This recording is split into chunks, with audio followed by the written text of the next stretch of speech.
Oke, tolong diperhatikan baik-baik ya, untuk mengenai teknis.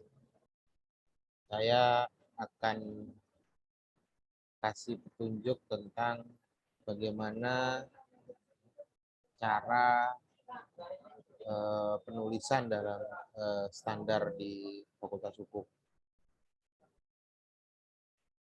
Nah, ini ada ya, kertas kerja kosong. Kerja kosong ini kalau kita lihat di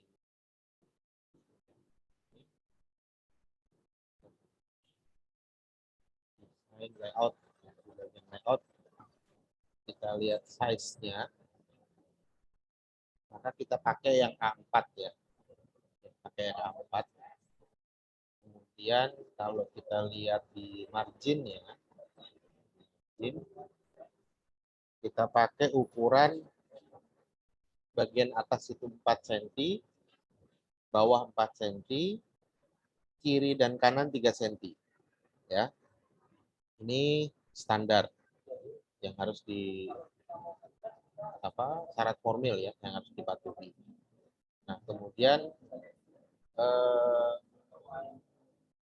ratanya adalah ini ya, justify. Kita pakai justify. Jadi jangan ada yang rata kiri, apalagi rata kanan. Rata kiri aja nggak boleh, apalagi rata kanan. Ya, kita pakai yang ini. Mohon maaf saya tanya, ini mouse saya kelihatan ya? Kelihatan, Pak. Ya. Nah, sekarang untuk membuat halaman depan ya dari bab 1, kita taruh di tengah dulu. Kita caps lock, kita bold, baru tulis bab 1. Ya. Dan kita lihat di sini spasinya semua adalah 2. Ya, spasinya semua adalah 2. Baru kita enter sekali, kita ketik pendahuluan. Oke. Nah, di dalam penelitian ya di Pancasila untuk awal bab, ini namanya awal bab ya, awal bab dari atas sampai ke kata bab 1 ya, ini panjangnya 6 cm ya. Kalau tadi kan kita lihat di sini kan 4 ya. 4. Nggak perlu kita rubah jadi 6. Cukup kita enter 2 kali. Ya. Nah, ini sudah 6 nih. Tapi nanti di halaman kedua itu balik lagi hanya 4. Ya. Nanti kalau misalnya di bab 2 ya, di bagian bab 2 nanti sama lagi. Ya. Bikin 6 lagi. Ya. Jadi 6 cm itu hanya berlaku untuk halaman pertama setiap bab.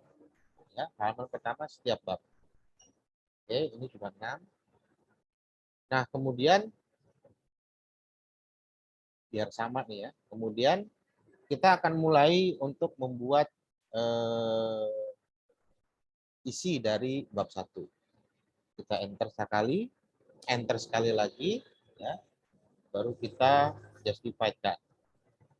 Nah, secara otomatis kalau kita buat subbab ya, dia akan membuat sendiri numberingnya. Ini otomatis nyala ya.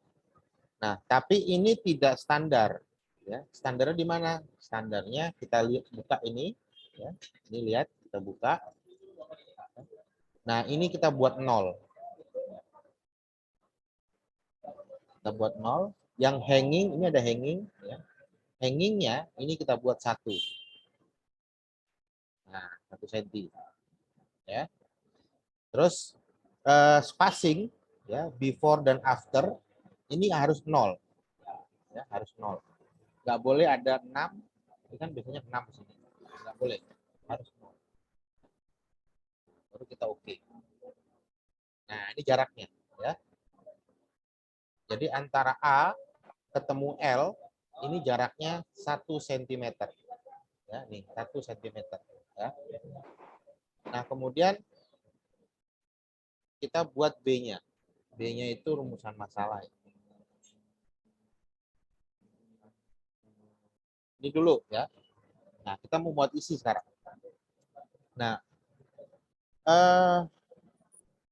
kalimat apa baris pertama ya, ini harus sejajar dengan huruf L. Ya.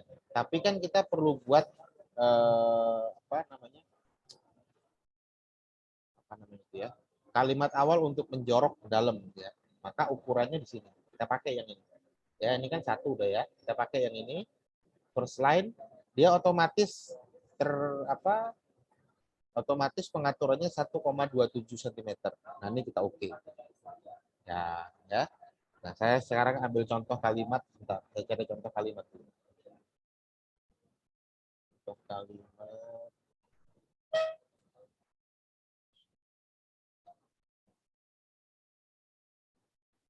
Ini hanya contoh kalimat ya, nggak usah di.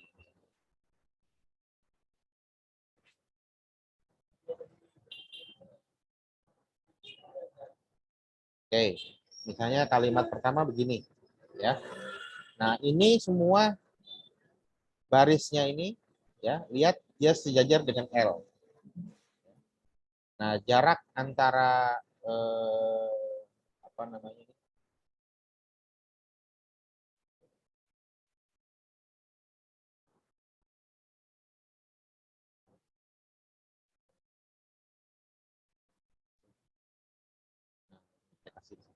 Nah, dari sini ini masuk ke dalam, ya, sejauh 1,27 cm, ya.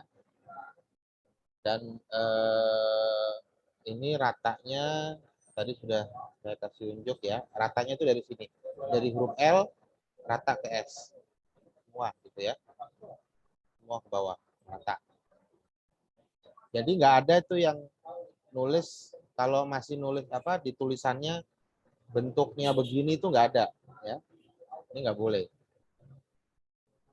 ya, ini nggak bisa, harus S-nya rata dengan L. Nah, kalau yang sudah terlanjur gimana, di tab aja, nanti dia pindah sendiri ya. Oke, itu teknis pertama. Nah, kemudian setiap ada kata undang-undang di awal gitu ya, di awal itu diberikan singkatannya ya. Jadi undang-undang nomor 35 strip 2014 ya. Nah, ini juga misalnya undang-undang 11 strip 2012 ya. Ini untuk penyebutan pertama kali ya.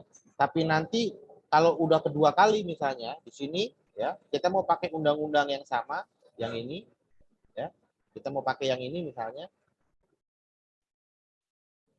nggak usah lagi disebut dua kali begini, kepanjangan, cukup diambil singkatnya saja. Nah, karena di awal sudah disingkat, ya, ambil yang singkatnya saja.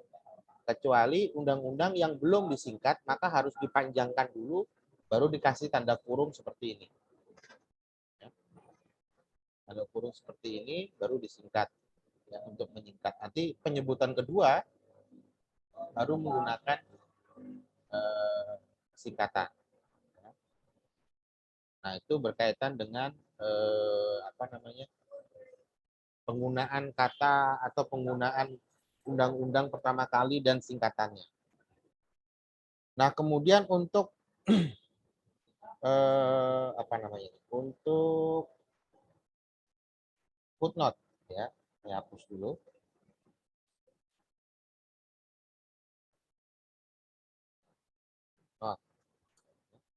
Nah, masih banyak yang buat footnote itu cara manual ya, cara manual, jadi di gambar garisnya gitu ya. Nah, ini ada cara yang kalau mungkin yang sudah tahu ya, kita bisa pakai eh, fitur yang sudah ada di dalam Word ya. Kalau saya sebenarnya kalau manual begini justru lebih repot, tapi saya biasanya menggunakan shortcut saya ya. Ini kalau mau bikin footnote di sini, insert footnote.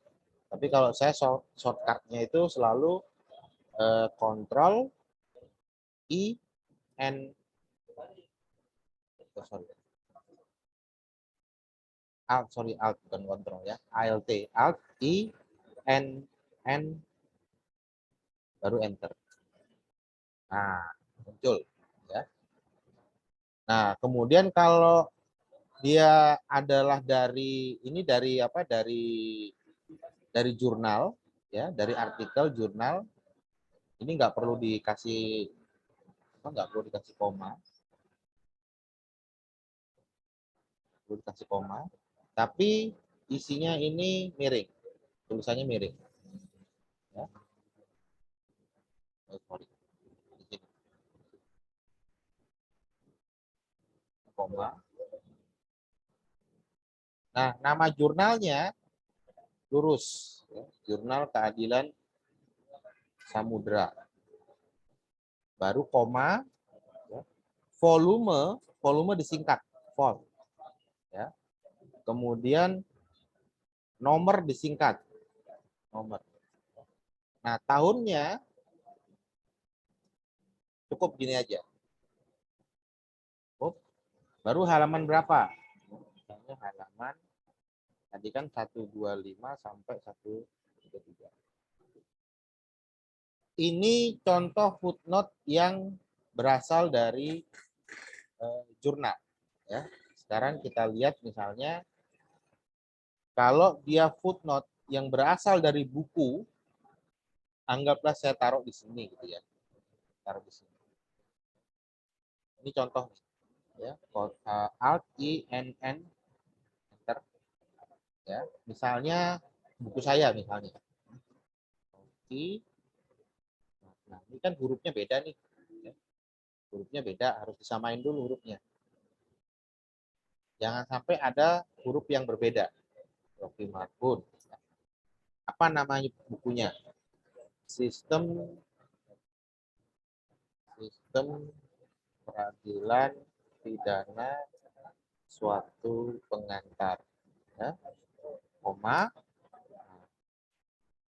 kotanya Malang. Ya. Terus nama penerbit Setara Press. Terus tahun 2018. Tutup kurung, koma, spasi, halaman, titik, 2 titik. Ya. Nah, ini kalau satu orang. Ya, kalau satu orang. Gimana misalnya kalau 2 orang? Anggaplah misalnya kita taruh di sini ya. Contoh footnote lagi. Kalau 2 orang gimana? Ya. Kalau 2 orang, Rocky, Marbun, dan Kak Anggra ini, koma, nama bukunya apa kemarin? Kriminalisasi, dekriminalisasi, dan overkriminalisasi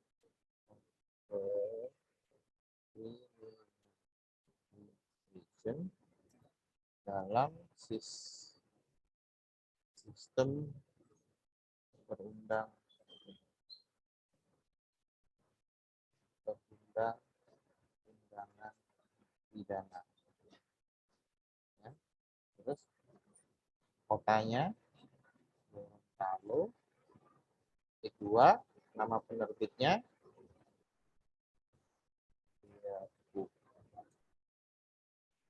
publishing, tahun terbitnya, koma, halaman, titik.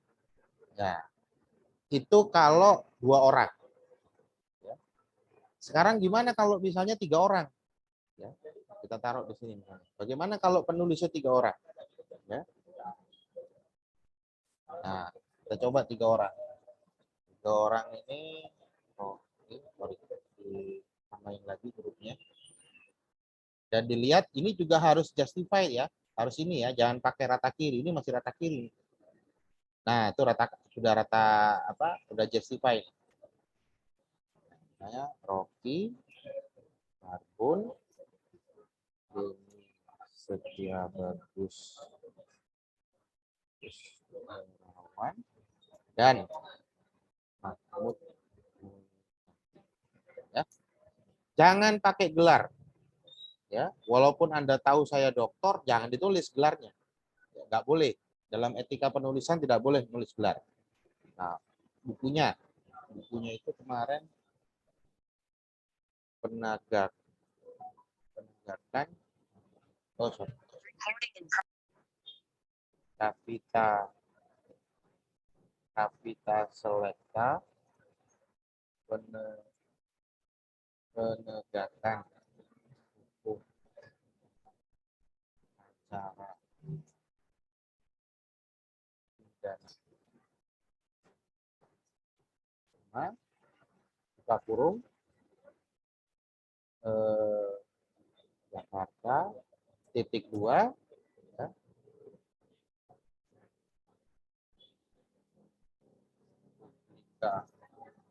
Institut koma tahunnya ya. Titik kurung halaman. Nah, itu kalau 3 ya. Sekarang gimana kalau ternyata penulisnya lebih dari 3 ya. Sekarang saya kasih contoh penulis yang lebih dari 3 ya, misalnya di sini. Oke.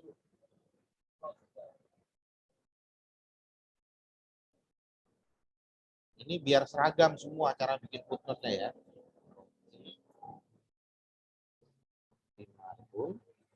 Ya. Misalnya di sini kemarin tuh ada buku saya Denigram, kemudian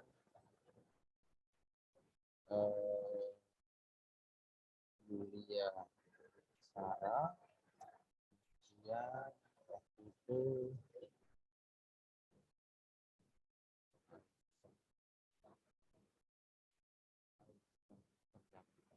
1, 2, 3, 4, 4 aja deh. Judul bukunya Kamus Hukum Lengkap. Sama di sini Jakarta Visi Media 2010 halaman 2. Nah, bedanya di sini. Kalau penulisnya 1 sebutin, penulisnya 2 sebutin semua, penulisnya 3 sebutin semua. Tapi kalau lebih dari 3, 1, 2, 3, 4 ya, yang lainnya dihapus ya, dihapus diganti dengan singkatan at al. Nah, ya. Jadi kalau Anda melihat ada seperti ini artinya penulisnya lebih dari 3 ya. Bisa 4, bisa 5, bisa 6 gitu ya. Ini penulisnya lebih dari 3. Nah, kemudian bagaimana kalau misalnya kita mau kutip lagi tulisannya ya. Anda mungkin pernah dengar istilah ya ibid, objit, logit gitu ya. Nah, ibid itu seperti ini ya. Ini nomor 1 ya. Nomor 1 di sini. Kita mau mengulangi lagi ya, mau mengulangi lagi kutipan yang di nomor 1 ya. Misalnya saya taruh di sini. Nah, ini harus miring ya. Ibid. Nah, ibid.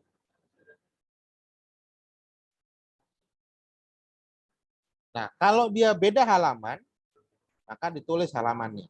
Kalau beda halaman, ya. Tapi kalau halamannya sama, nggak usah pakai halaman. Ya. Jangan pakai halaman. Kalau halamannya sama. Nah, sekarang gimana caranya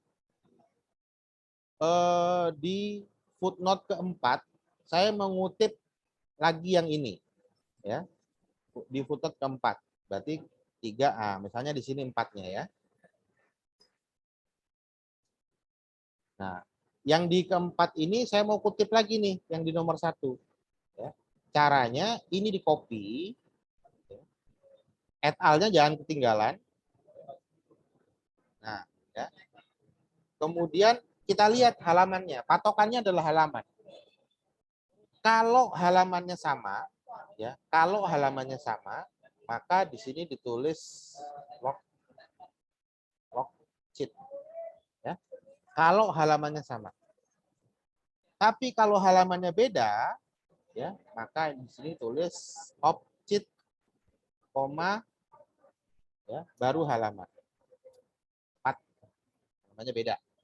Ya. Tapi kalau objek terus halamannya apa nih? 2. Anda tulis 2 juga, salah. Ya. Karena halamannya sama.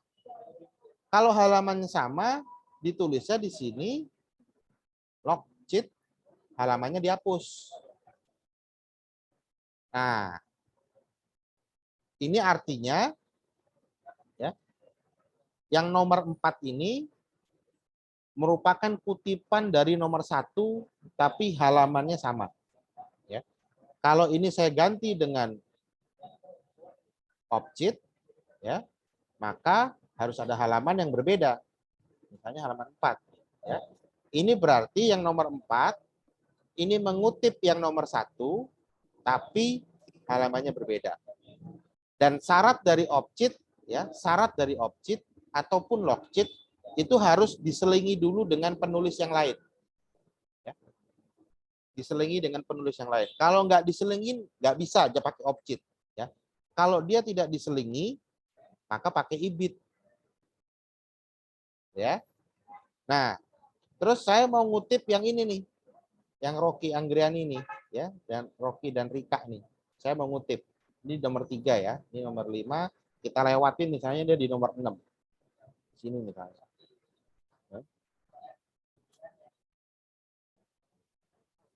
Di nomor 6. Kita mau kutip yang nomor 3. Ya. Nah, namanya diambil semua. Namanya diambil semua. Kita copy. Nah, karena sudah diselingi oleh buku lain, ya, sudah diselingi oleh buku lain, maka di sini harus objek. Kalau halamannya, kalau objek berarti halamannya beda. Objek halamannya beda. Ya, logikanya sama kayak tadi. Nah, ini contoh dalam membuat footnote, ya, baik dari buku maupun tadi dari jurnal, ya. Ini jurnal yang tadi sudah saya contohkan, ya. Nah, sekarang gimana kalau footnote-nya dari internet, ya, dari internet. Misalnya, ya, saya stop share dulu. Saya share tentang internetnya, ya, misalnya ini. Oke,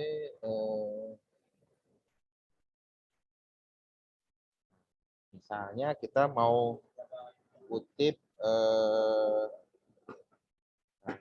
perlindungan anak. Kita cari nih, ya, internetnya mana nih? Nah, anggaplah ini ya. Oh ya, sekali lagi saya ingatkan, kalau mengutip dari internet gunakan website yang terpercaya. Ini terpercaya, ya. UNICEF terpercaya, Setcap terpercaya, ya. Terus apa lagi? Nah, ini PN terpercaya. Nah, ini nggak boleh. Kompaspedia ini nggak boleh, karena Kompaspedia ini sebenarnya adalah blog yang dimiliki oleh Kompas. Nggak boleh dikutip. Ya. Kemudian, nah ini boleh LKBH, karena dia dari kampus. Ya. Yang nggak boleh lagi misalnya, ini kalau Merdeka boleh, karena dia media mainstream. Ya. Saya kasih contoh yang nggak boleh ya. Yang nggak boleh itu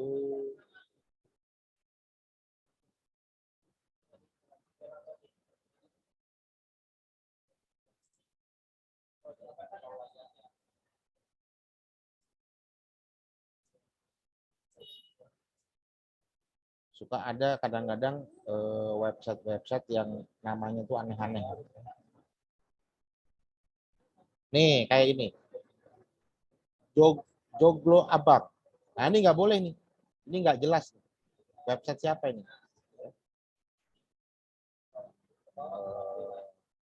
Terus misalnya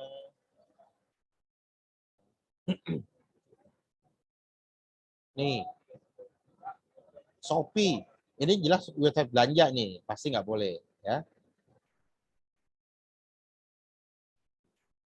Nah, ini ada website harian Briwara. Ini media, ya. Tapi ini karena bukan media mainstream, lebih bagus jangan dikutip. Ya. Nah, saya ambil misalnya ini aja yang kita mau kutip. Ya. Misalnya ini kita mau kutip. Nah, kalau Anda mau kutip ini, misalnya ini akan Anda kutip ya. Satu kalimat ini Anda ambil. Ya. Anda ambil, ya. Kemudian Anda pindahkan ke Anda pindahkan ke tadi ya, ke bab 1 kita. Kita pindahkan di sini misalnya. Nah, Anda hati-hati kalau kopas ya. Kalau kopas itu nanti hurufnya pasti berbeda nih dengan yang atas. Makanya saya gampang mendeteksi mahasiswa yang kopas karena mereka nggak ganti hurufnya. Caranya gimana supaya nggak ketahuan? Di blok dulu. Nah, ini ada clear all formatting ya. Diklik dulu nih, dihilangkan dulu formatnya semua. Hilangkan ya. Dia akan kembali ke pengaturan dasar. Kalau saya pakai Garamond, saya kalau nulis sukanya pakai Garamond. Nah, tapi karena kita skripsi wajib pakai Time New Roman. Ya, kita ganti, baru kita samakan dengan yang di atas. Posisinya kita samakan. Nah, udah 2 spasi belum? Oke, sudah. Nah, artinya ini kutipan yang tadi dari internet. Ya, kita taruh di sini, ya, di terakhir. Kita siapkan footnote-nya. Oke, di sini ya. Kita kembali lagi ke website tadi. Nah, mana yang ditulis sebagai apa? Sebagai footnote ya. Kita lihat di sini. Ini ada judulnya nih. Ada judulnya. Judul dari laman atau halaman website ya. Judul inilah yang kita ambil. Ya. Kita ambil, kita copy ya. Kita copy, kita pindahkan lagi ke dokumen ya. Kita taruh di bawah. Ya, tadi kan 10 ya. Taruh di bawah, kita kopas. Nah, kalau di kopas pasti begini. Nah, makanya kita blok lagi, kita hilangkan dulu clear formattingnya. Nah, kalau nggak mau, baru kita edit secara manual. Harus 10 dan matikan ini.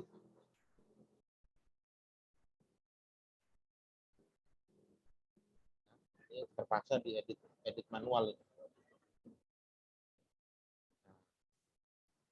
Karena kalau ngambil dari internet itu resikonya seperti itu. Banyak format yang terbawa.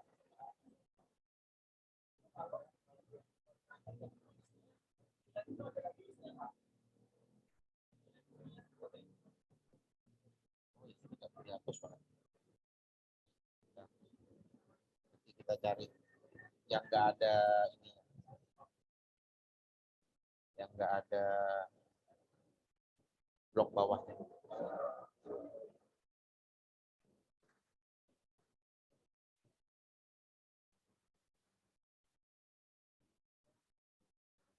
Kita cari dulu yang tidak ada blok bawahnya ya. Kalau ini kita kutip, ini blok ininya ngikut nih, yang garis ini ngikut. Nah, kita cari yang nggak ngikut ya. Misalnya inilah ya.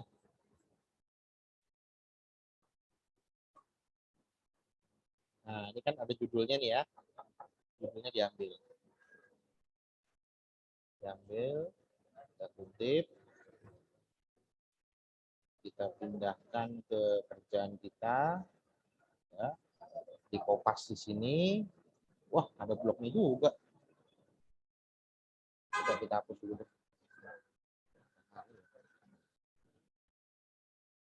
Sebentar, saya cari yang nggak ada bloknya dulu.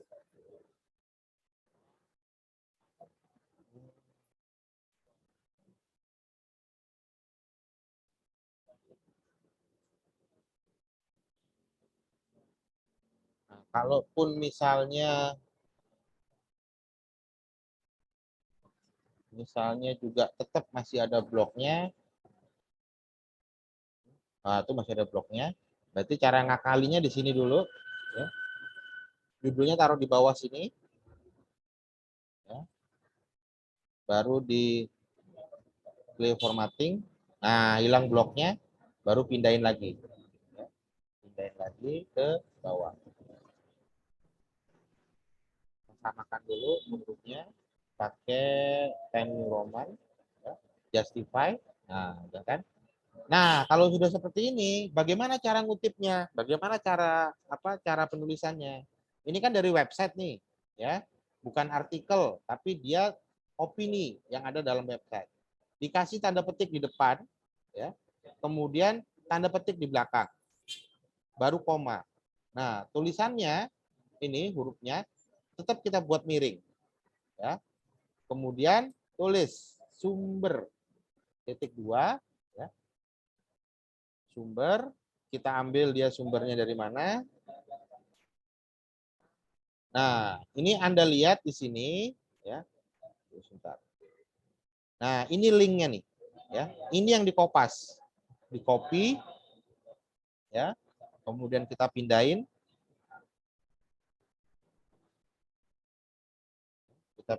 sini sumber. Nah, ya. Baru koma, spasi. Dia pasti warnanya biru dan ada garisnya, ya.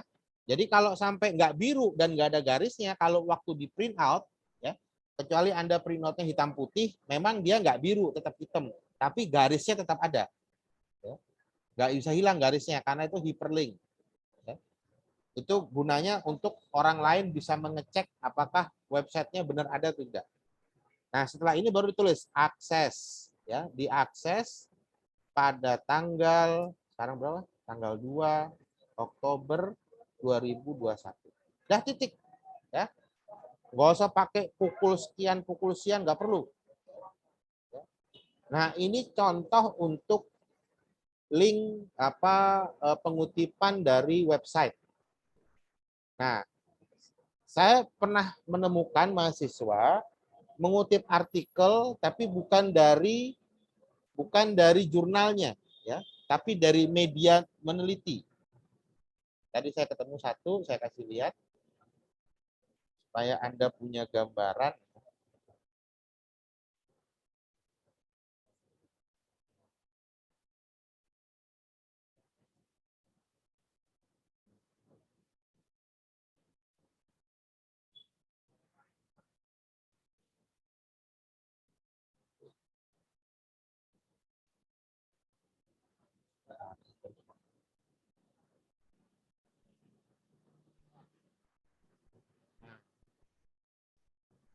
Ya, ini saya share.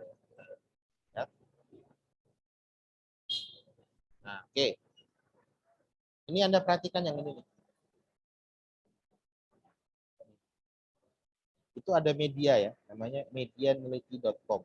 Ini bukan website jurnal, ya. Ini adalah website yang mengumpulkan jurnal-jurnal, ya. Jadi dia bukan jurnal, dia hanya website yang mengumpulkan jurnal-jurnal. Boleh nggak kita kutip? Boleh, ya. Kita klik dulu nih, klik dulu, kita lihat.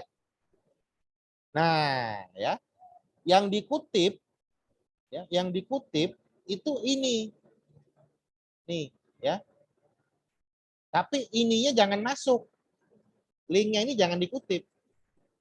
Anda cukup mengutip informasi ini aja, ya, nama penulisnya, judulnya, kemudian nama jurnalnya, volume dan tahun, baru halaman. Tapi ini jangan dikutip karena ini bukan link jurnal. Nah, sekarang pertanyaannya, Pak, gimana kalau ada jurnal, ada artikel yang dimuat oleh media neliti ini, tapi nggak ada ininya, ya, nggak ada informasi ini. Nah, kalian cari judulnya. Bisa anggaplah ini nggak ada ya, nggak ada Jurnal Hukum Samudra Keadilan, nggak ada. Judulnya kalian kalian copy, ya, kalian copy, kita cari dia itu terbitnya di mana. Nah, nih, ya, kita judulnya kasih tanda PDF di belakang. Kita cari. Nah, ini kan tadi nih ya, yang tadi kita klik. Nah, sekarang kita cari. Ah, ini dia nih, ya. Nah, view, kan nanti ada yang belakangnya download, jangan diklik, tapi yang artikel view. Ini kita klik.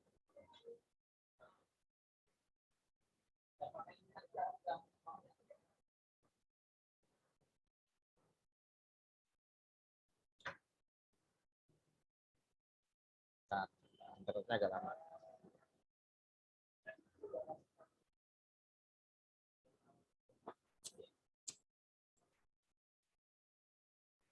Nah, udah muncul nih, ya. Nah, jadi setelah kita klik, tulis nama penulisnya, nama artikelnya, kalau nggak ada informasinya, nah ini kita lihat. Oh, nama jurnalnya Jurnal Hukum Samudra Keadilan. Oh, volume 11 nomor 2 2012. Nah, informasi ini yang ditulis di dalam footnote, ya. Kalau di lembarnya itu nggak ada informasinya. Jadi gitu cara mencari informasi terhadap artikel-artikel yang tidak ada tidak ada nama jurnalnya, ya. Nanti Anda akan ketemu jurnal seperti itu. Oke. Nah, sekarang yang ingin saya tunjukkan lagi.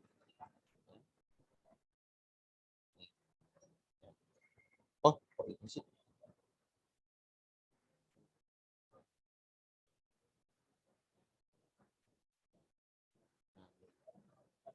Ya.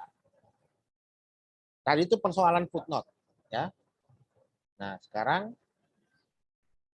kita lihat di sini, ini misalkan tadi satu. Nah, ini nggak boleh dempet nih, ya. Harus tetap kasih spasi. Nah, dalam setiap latar belakang sebelum sampai kepada rumusan masalah itu selalu ada, kita selalu membuat paragraf penutup. Misalnya begini ya, berdasarkan uraian tersebut di atas, maka peneliti, oh ya, jangan menggunakan kata penulis ya, gunakan kata peneliti. Peneliti tertarik melakukan penelitian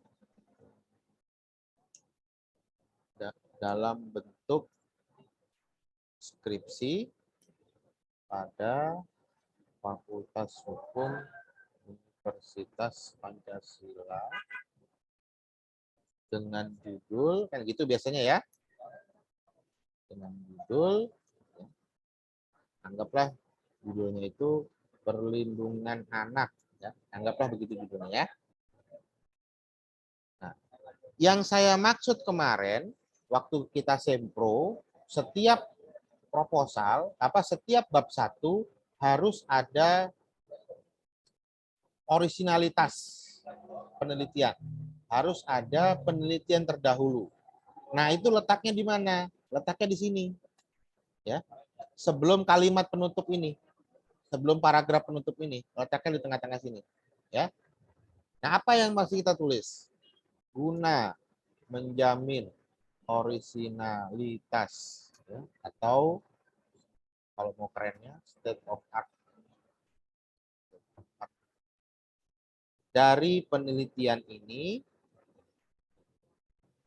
maka peneliti melakukan perbandingan dengan penelitian terdahulu yang dilakukan oleh, ya, tuh misalnya, ya. Nah, ini kita tarik supaya sama. Ini kita tarik. Jaraknya semua tetap 1 cm, ya. Misalnya nih contoh, ya. Contoh penelitian yang dilakukan oleh Rocky Marbun dengan judul, nah, ruang lingkupnya kan harus sama, ya. Tapi bukan judulnya yang sama. Ya. Misalnya kekerasan terhadap anak dalam perlindungan hukum terhadap anak dalam perspektif misalnya ya viktimologi. Ini yang menjadi sama adalah sama-sama membahas perlindungan anak, ya. Tapi ini perspektifnya viktimologi. Nah, dengan judul yang dilakukan pada misalnya apa? Fakultas Hukum Universitas Jayabaya tahun ya, tahun jangan terlalu jauh tahunnya ya, maksimal paling jauh itu 10 tahun ke belakang. Berarti kalau sekarang 2021 berarti maksimal itu kan 2011 ya. Kita anggaplah di sini misalnya 2017. Nah, apa yang kita buat di sini? Kita cari persamaannya dan kita cari perbedaannya. Ya. Misalnya, Rocky Marbun sebagai peneliti telah mengajukan rumusan masalah sebagai berikut. Jadi untuk menentukan persamaan dan untuk menentukan perbedaan, itu acuannya adalah rumusan masalah. Ya. Kalau rumusan masalahnya sama, ya, maka penelitian Anda sama dengan dia. Itu plagiat. Ya. Walaupun Anda bisa mengatakan, saya nggak nyontek dia kok. Ya. Maka cari penelitian yang berbeda rumusan masalahnya. Ya. Jangan yang sama. Kalau ada yang sama, ganti, cari lagi yang lain. Ya. Ditulis rumusan masalahnya. Ya, misalnya 1 apalah gitu ya, 2 ya apalah gitu kan. Nah, baru nanti ditutup dengan kalimat berdasarkan hal tersebut berdasarkan uraian tersebut di atas, maka penelitian yang dilakukan oleh Rocky Marbun mengandung persamaan dengan penelitian ini, yaitu pada bidang hukum perlindungan anak. Ya. Namun demikian, Anda nanti bisa cari kata-katanya sendiri ya. Ini kan kata-kata saya. Namun demikian, terdapat perbedaan dengan penelitian ini di mana peneliti menggunakan pendekatan dari sisi viktimologi. Nah, itu perbedaannya disebut. Ya, apa yang menjadi perbedaannya? Oke. Nah, nanti yang nomor 2 juga gitu. Ya, apa yang disebut? Terserah mau ngambil dari Pancasila atau mau ngambil dari luar Pancasila boleh. Ya. Nah, ini latar belakang. Nah, rumusan masalah sekarang kita masuk. Ya. Rumusan masalah. Kalau saya rumusan masalah ini Anda langsung Anda jangan langsung membuat nomor 1 gitu ya. Jangan. Ya. Tapi diuraikan dulu. Ada kalimat pendahulu. Ya. Apa kalimat pendahulunya? Misalnya saya kasih contoh. Kalimat pendahulunya adalah berdasarkan uraian di atas. Kalau di atas harus dipisah ya. Di atas, maka peneliti mengajukan pembatasan permasalahan melalui beberapa rumusan masalah adalah sebagai berikut. Nah, dikasih dulu kata pengantarnya ini, ya. Baru diketik 1, gitu kan. Kita ratain lagi di sini. Nih. Ya, diratain. Jadi rapi gitu loh, ya. Skripsi itu rapi, kanan kiri rapi, semua sama, metodenya sama, teknik pembuatan numberingnya sama gitu ya. Jaraknya semua sama gitu ya.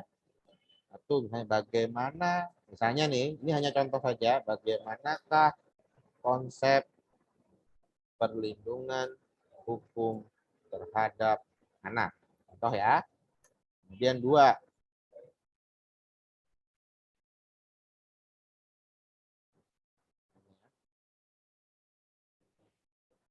bagaimanakah peranan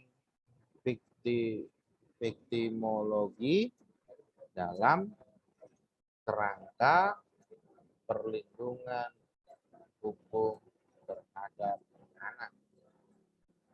Ya, selalu pakai tanda tanya. Ya, kemarin itu ada yang bimbingan bikin rumusan masalah tapi nggak pakai tanda tanya. Ya, kemudian spasi, ya, hapus.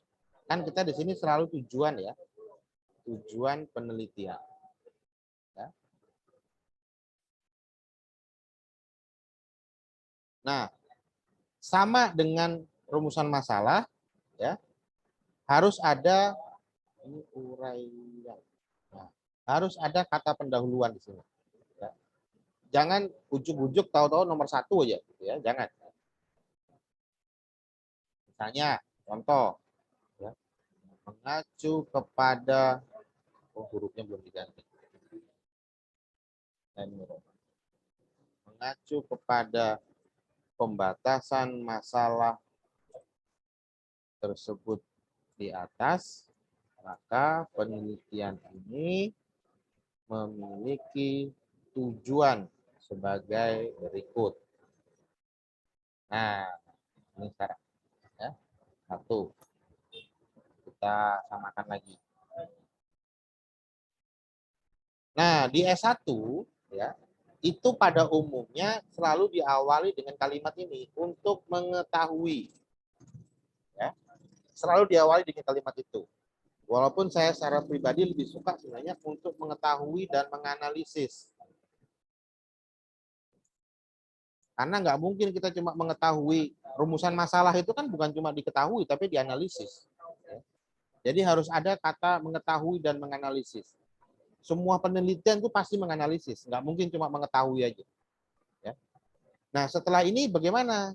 Anda lihat rumusan masalahnya, Anda tinggal copy aja, ya. Tapi kata tanyanya jangan diikutsertakan. Cukup dari sini, Anda copy, ya. Tanda tanyanya jangan ikut di copy. Nah, di copy, pindahkan ke sini untuk mengetahui dan menganalisis mengenai copy dah. Nah, masuk titik. Ya. Kemarin ada teman yang bimbingan di bagian tujuan dia pakai ini, tanya lagi, salah itu udah. Harus titik, ya. Yang keduanya gimana? Tinggal di ini aja, ya. Ini dipindahkan dulu ke bawah, ya. Nah, mengenai rumusan masalah dilihat lagi. Oh ini. Nah, ini copy lagi nih. Pindahkan. Oh, udah selesai, titik. Kasih spasi. Nah, ya. Nah, baru berikutnya di sini apa? Apa itu? Setelah tujuan penelitian apa? Coba lihat proposalnya.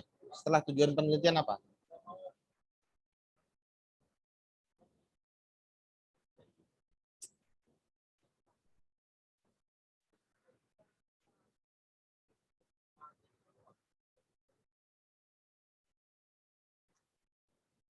Gak ada yang ini ya? Ayo, apa setelah tujuan penelitian? Hah? Kerangka konseptual, Pak. Kerangka konseptual. Kerangka konseptual. Ya. Nah, kita samakan lagi.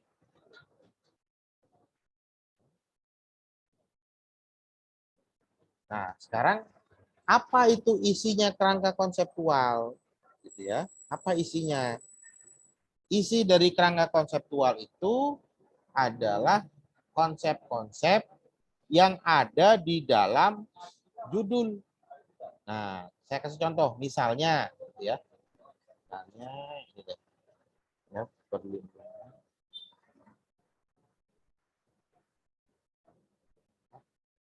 Ya, terhadap tindakan kekerasan fisik berdasarkan ya, perspektif victimologi. Nah, ini penegakan hukum terhadap anak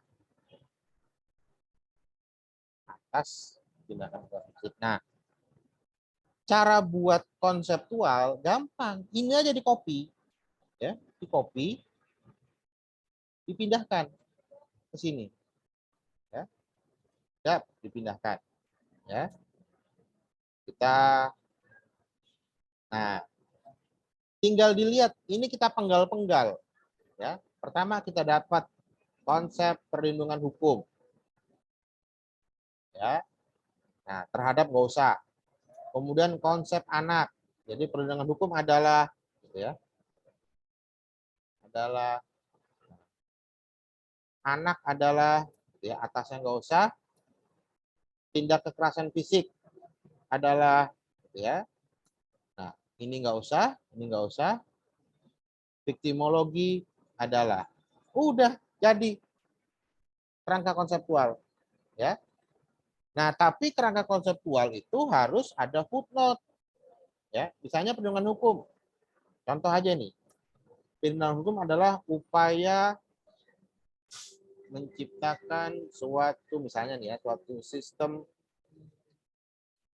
perlindungan dari negara terhadap warga negara, ya. Titik. Nah, Anda bikin footnote-nya. Ini Anda ambil dari mana, ya?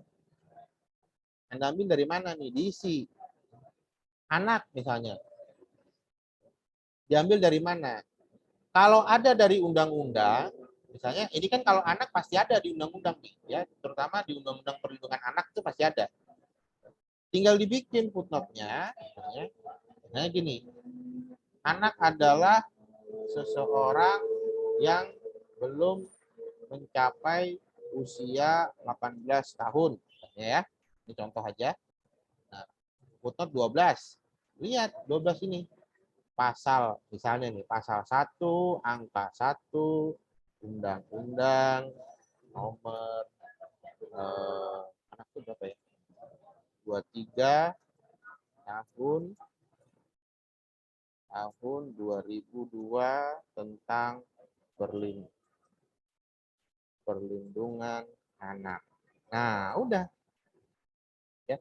Jadi usahakan konseptual ini ketika Anda mengisi, ya, adalahnya ini, usahakan cari dulu dari undang-undang. Kalau di undang-undang nggak ada, baru cari dari doktrin. Ya, jadi cara mencarinya itu undang-undang dulu, ya. Kemudian turun ke doktrin, ya. Doktrin atau pendapat ahli. Ya. Baru misalnya kalau nggak ada, cari putusan. Ya. Ada nggak putusan pengadilan? Ya, mau putusannya MA atau MK terserah.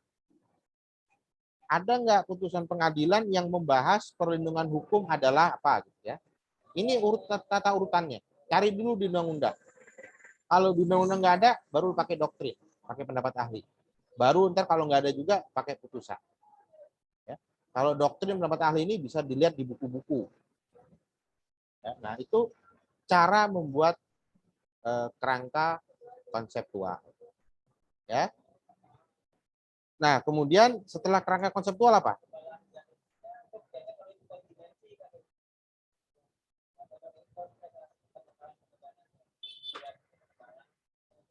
Ayo, apa setelah kerangka konseptual?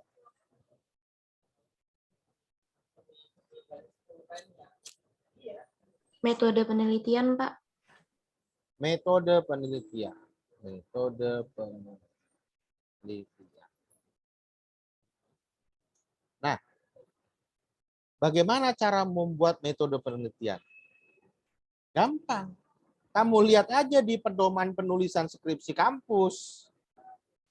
Di situ caranya. Dilihat di situ, metode penelitian apa yang isinya apa aja. Ya. Ada jenisnya, ada pendekatannya, ada metode pengumpulan data, ada sumbernya. Dilihat di pedoman. Ya. Nah, jangan gini, jangan kamu lihat di skripsi yang sudah ada. Saya tidak mengatakan itu salah, tapi saya khawatir ya ketika itu di hardcover dan diserahkan, pembimbing tidak lagi ngecek sehingga revisinya nggak masuk. Saya agak khawatir di situ. Jadi tetap lihat di pedoman penulisan skripsi. Ya. Apa keuntungannya kalau Anda membuat penulisan berdasarkan pedoman? Anda nggak bisa disalahin oleh penguji. Penguji nggak akan bisa mengatakan, wah ini buat metodenya salah nih, harusnya begini-begini. Enggak, Anda tinggal bilang, Pak, mohon maaf, ini ada di buku pedoman. Karena ketika sudah ada di buku pedoman, termasuk saya sekalipun nggak boleh merubah. Ya. Kalau sudah ada di buku pedoman. Beda kalau tidak ada di buku pedoman. Nah, beda lagi. Ya. Apa yang nggak ada? Nah, yang nggak ada di buku pedoman tuh ini. Ini nggak ada nih di buku pedoman. Ya. Kalau nggak ada, boleh ditambahkan. Makanya ini saya tambahkan. Kenapa saya tambahkan ini? Karena etika penulisan sampai hari ini, ya, suatu penulisan dianggap valid, dianggap ilmiah jika ada ini. Ya. Buku pedoman kita itu tertinggal, ya, belum direvisi. Nah, kalau nggak ada, makanya boleh saya tambahkan. Tapi kalau sudah ada, termasuk bagaimana modelnya, saya nggak boleh ngerubah-ngerubah. Ya, nggak boleh ngerubah-ngerubah. Nah, itu gunanya buku pedoman. Oke, ya. Ini teknis penulisan. Nah, sekarang saya mau kasih lihat Anda tentang penulisan yang baik. Ini ada artikelnya orang lain. Ya, artikelnya orang lain. Ini yang sedang mau saya review. Ya, ini dari Universitas Semarang. Oke. Nah, Anda lihat di sini. Ya, kelihatan ya? Ya. Nah, Anda lihat sebentar. Saya cari yang tidak sesuai dengan tata bahasa.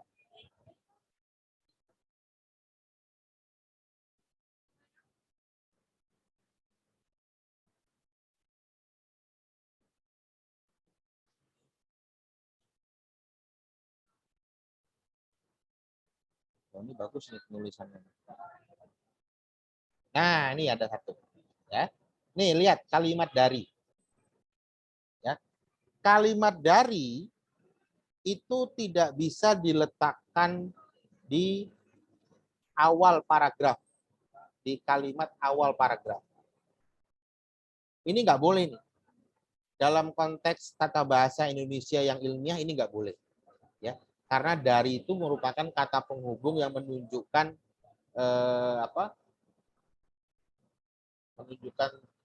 menunjukkan waktu, ya, menunjukkan tempat, ya. Ini harus diganti. Ya. Kalau mau diganti gimana? Bisa nggak kita ganti? Ya, kita ganti aja. Ya. Misalnya kita ganti menurut beberapa penelitian terdahulu.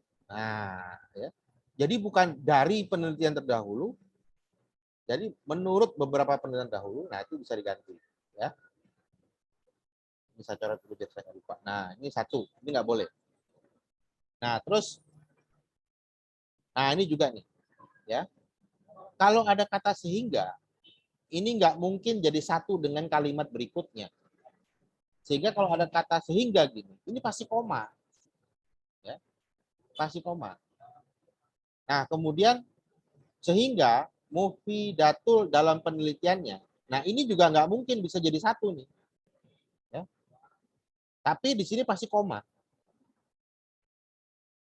Karena untuk menegaskan, ya, koma ini untuk memisahkan dengan kalimat berikutnya, dan juga sekaligus kalimat berikutnya itu merupakan penegasan atau isi dari kalimat sebelumnya. Nah, jadi agak hati-hati dengan penggunaan koma.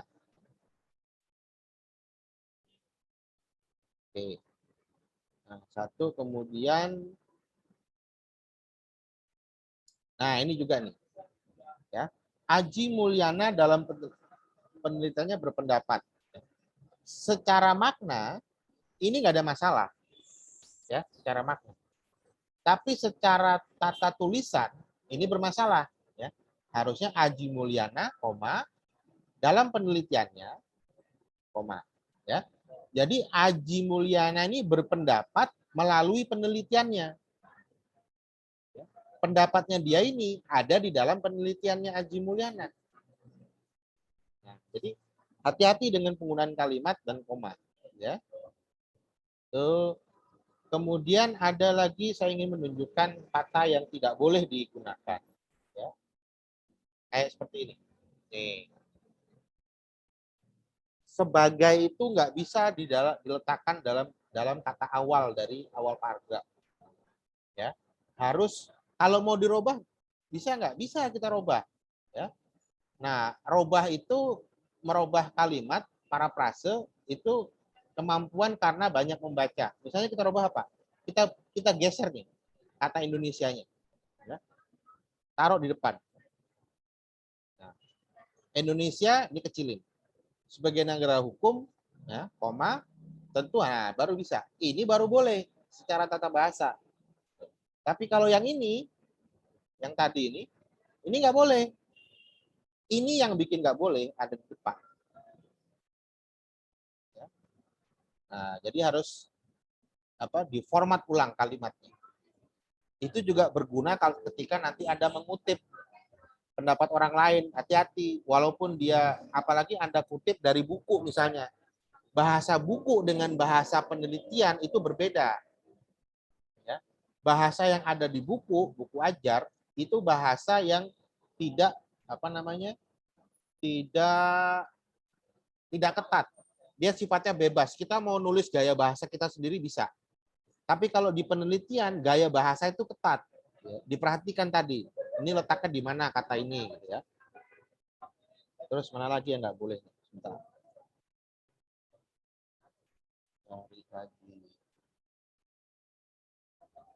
Nah, ini nggak boleh juga nih. Ya, kata dalam. Karena dia menunjukkan dalam itu kata penghubung, konjungsi, ya. Kalian harus belajar itu kata-kata konjungsi itu. Kata konjungsi itu banyak, ada kata konjungsi bertingkat, ada kata konjungsi hierarki, banyak itu. Nah, setiap kata konjungsi tidak boleh ada di awal kalimat pada awal paragraf, ya. Tapi kalau dia letaknya di sini boleh, misalnya di sini dalam, boleh, gitu ya. Dia nggak boleh hanya ada di depan. Hanya di sini dia nggak boleh. Ini yang nggak boleh. Kalau mau langsung, atau kalau mau pakai, oh Pak, nggak enak Pak ngomongnya kok awal awal paragraf kok tahu-tahu pakai pasal gitu kan. Boleh.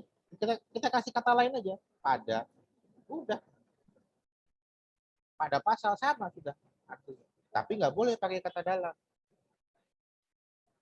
Ya. Nah, ini waktu mata kuliah bahasa Indonesianya harus diingat-ingat lagi, ya. Mana lagi nih yang nggak boleh? Nah, ini juga nggak boleh. Jika ini bukan bahasa penelitian. Kalau mau apa, kita ganti misalnya apabila.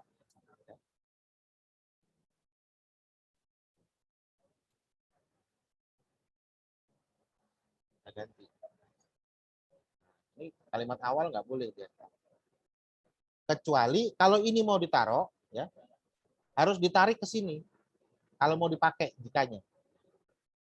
Tapi kalau enggak, ini awal, ini mau jadi paragraf baru, ya, jangan pakai jika. Tapi ganti dengan kata lain. Saya hilangin dulu. Ini keenakan orang yang saya kasih jawaban. Kemudian, nah itulah kira-kira ya selintas. Nah, ini juga nggak boleh. Mau dalam, di dalam, bahwa gitu ya. Nanti kadang-kadang ada kata bahwa di depan ini juga nggak boleh. Ini di dalam juga nggak boleh. Seperti ini. Ini harus diganti.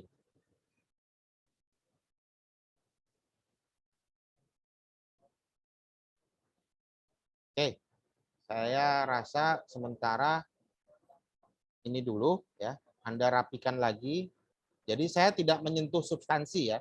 Karena substansi itu kewenangannya pembimbing materi. Walaupun kadang-kadang saya agak gregetan juga substansinya gitu ya. Tapi karena saya tetap diminta untuk teknis, saya mencoba untuk menahan diri untuk tidak senggol ke substansi. Kecuali kebangetan. Baru saya senggol substansinya.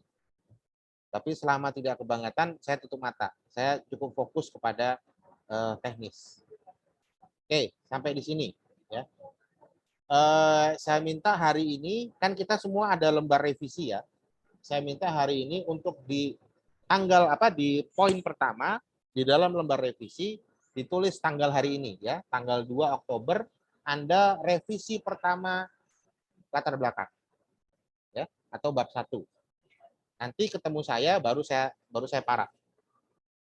Nah, oke, sampai di sini ada yang ingin tanyakan?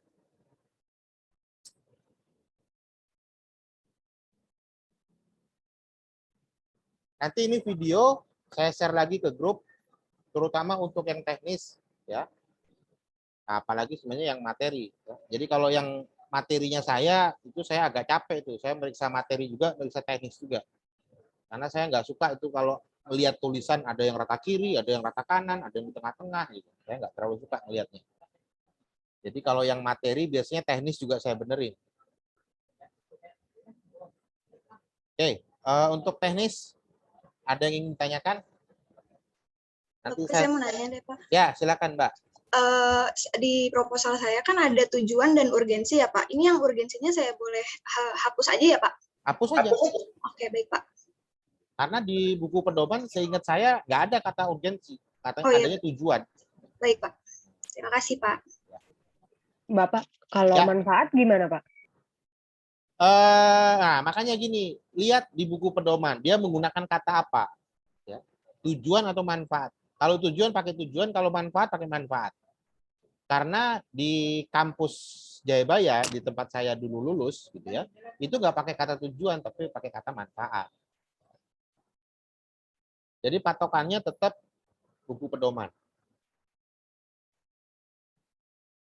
Nah, umumnya di semua penelitian skripsi itu tujuan.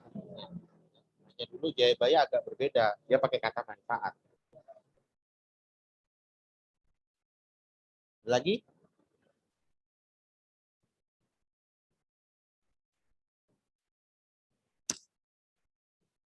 Pak, saya mau nanya. Saya kan belum bimbingan materi ya, Pak.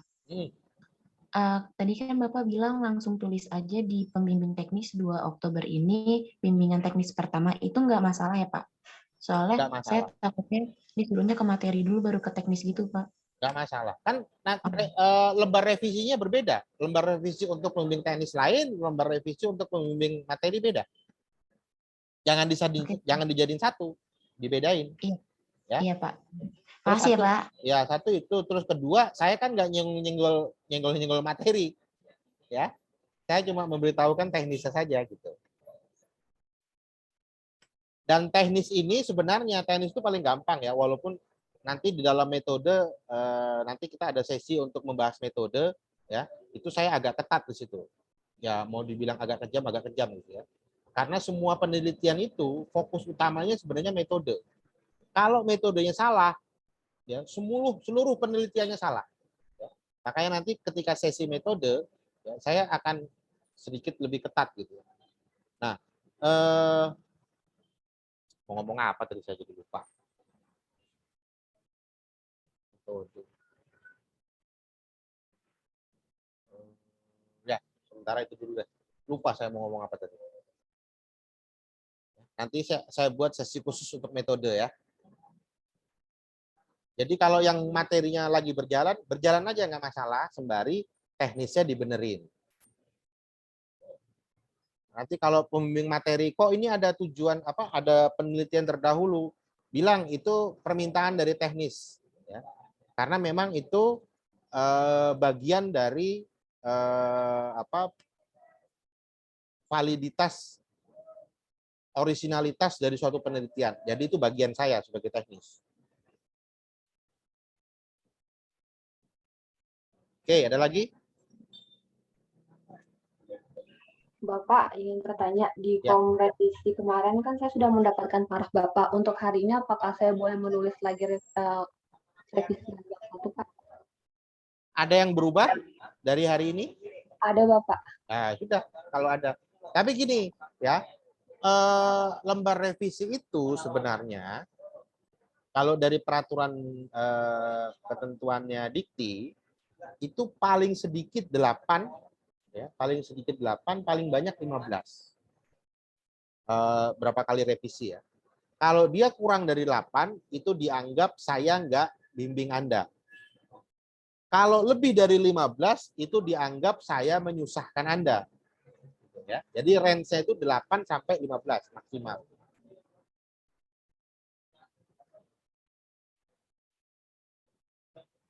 Jadi kalau Anda lihat, Pak, kita revisinya masih kurang dari 8. Nah, itu kita cari akal tuh. Gimana caranya supaya 8.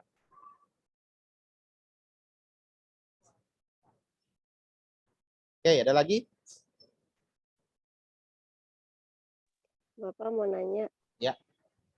Sistem revisinya kalau dari Bapak itu kita yang bikin jadwal sama Bapak atau Bapak menjadwalkan biar langsung sekaligus gitu, Pak?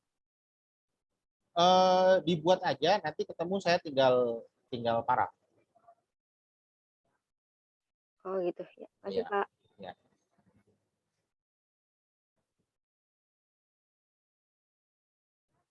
Gimana? Cukup hari ini? Masih ada yang ganjel untuk teknis? Pak, saya mau nanya, Pak. Ya. Jadi untuk ini kan kasus skripsi saya ini kan tentang sekstorsi kan, Pak. Nah, saya itu di latar belakang ada taruh 2 putusan yang pembanding itu, Pak, tapi rangkuman putusannya aja. Tapi kata Pak Hasbul, kata PM saya kemarin itu ditaruh di paling belakang aja. Jadi gimana ya, Pak? PM-nya siapa? Apa ditaruh di latar belakang juga rangkumannya Pak Hasbul, Pak? Taruh paling belakang maksudnya apa ya? Taruh di, maksudnya jadi nggak usah dilampirin, ditaruh di lampiran aja, jadi nggak usah ditaruh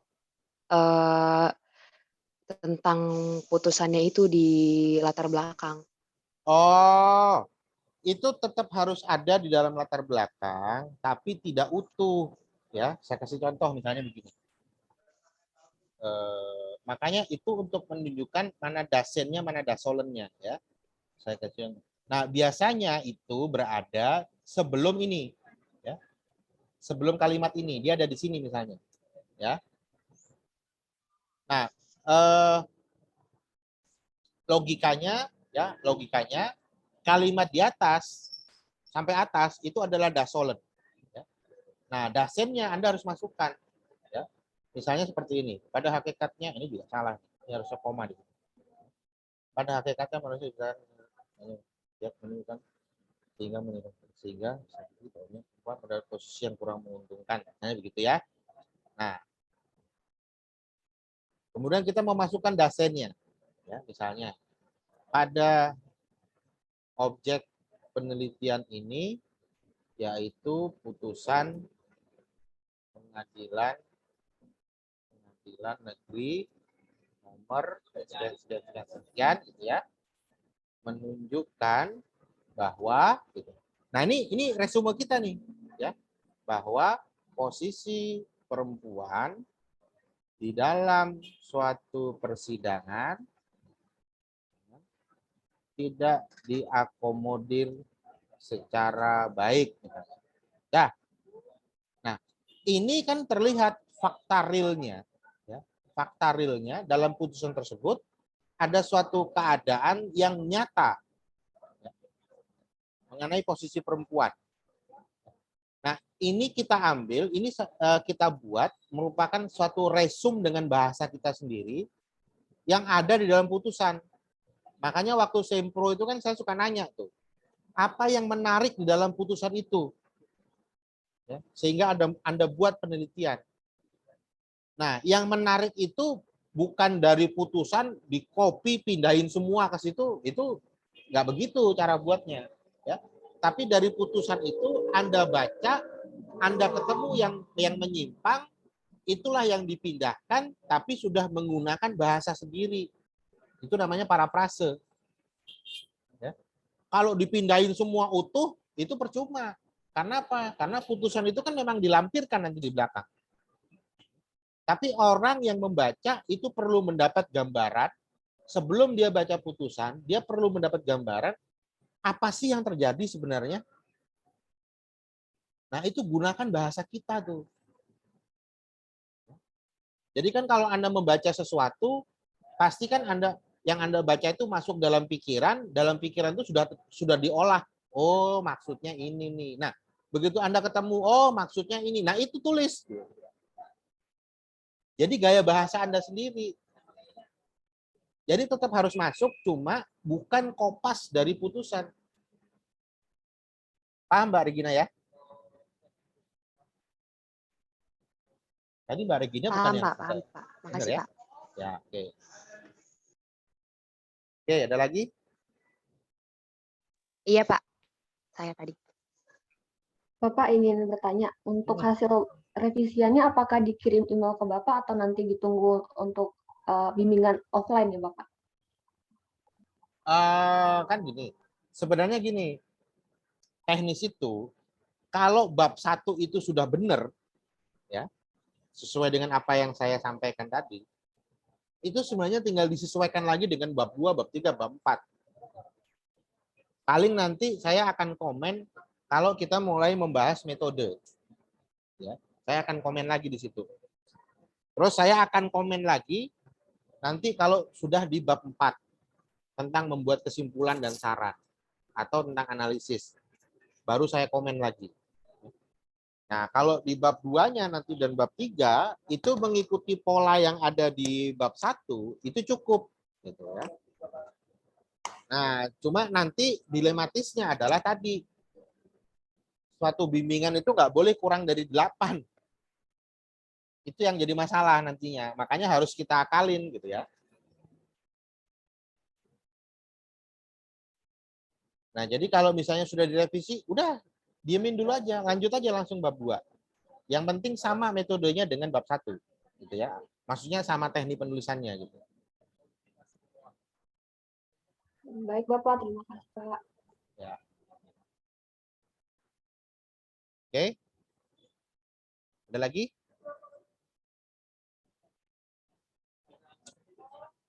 Nah, tadi yang sudah kirim ke saya itu Mbak Vina ya. Mbak Vina kan sudah dengar nih sekarang. Nanti saya share lagi videonya. Tolong direvisi lagi sesuai dengan apa yang saya sampaikan hari ini.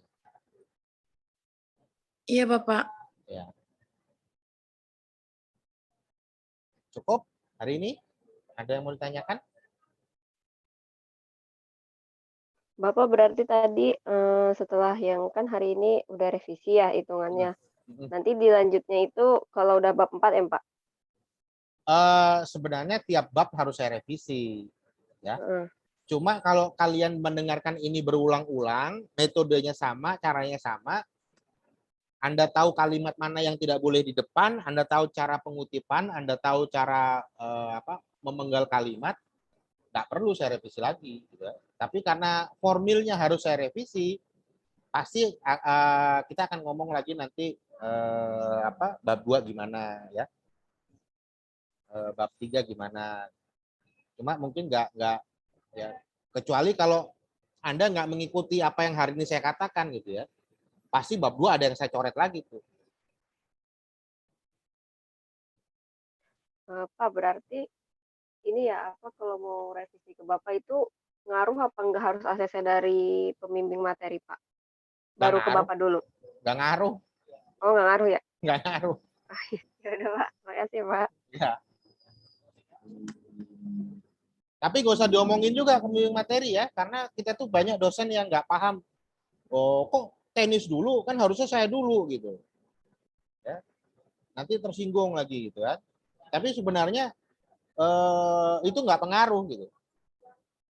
Materi mau ngomong apa nggak pengaruh ke teknis.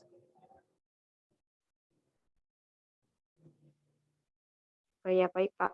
Oke.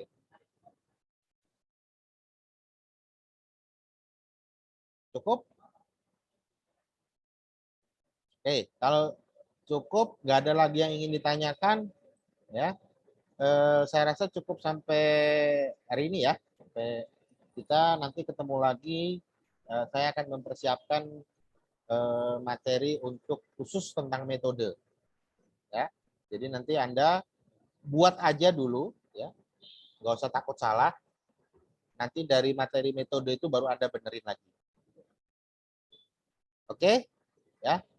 Terima kasih. Assalamualaikum warahmatullahi wabarakatuh. Waalaikumsalam warahmatullahi wabarakatuh. Terima Terima kasih, kasih Pak. Pak.